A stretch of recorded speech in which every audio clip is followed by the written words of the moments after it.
Aujourd'hui, le monde entier retient son souffle. Le tirage au sort de la Coupe du Monde 2026 commence. Et pour Haïti, tout peut basculer. Une question brûle toutes les lèvres. Dans quel groupe Haïti va-t-elle tomber? Un rêve ou un cauchemar? Pour comprendre ce qui va se jouer dans les prochaines heures, il faut d'abord expliquer comment fonctionne ce tirage. La Coupe du Monde 2026 réunit 48 équipes, réparties en 12 groupes de 4.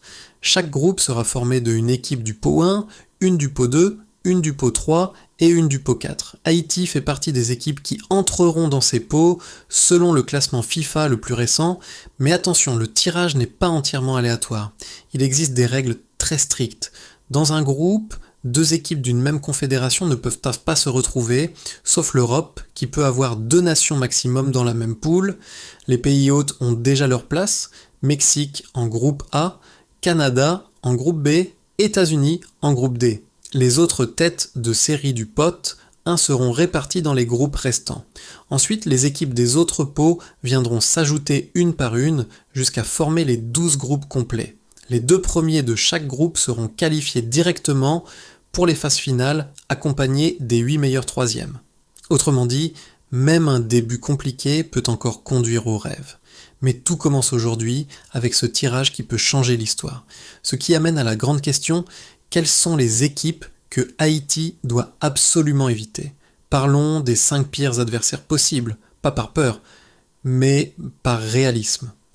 Parce que entrer en Coupe du Monde, c'est affronter des géants. Numéro 1, le Brésil. Une machine à football, une profondeur d'effectifs monstrueuse, des stars dans chaque ligne, une ADN de Coupe du Monde impossible à ignorer. Brésil contre Haïti, ce serait un Everest. Numéro 2, l'Argentine.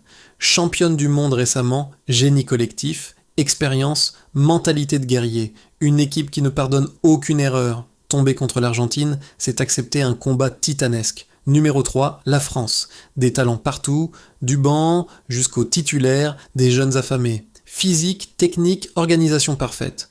Une équipe qui peut étouffer n'importe quel adversaire en quelques minutes. Numéro 4, l'Angleterre. Puissance offensive énorme, joueurs rapides, explosifs, habitués des très grands matchs. Une rencontre face à eux serait un défi tactique extrême. Numéro 5, l'Espagne.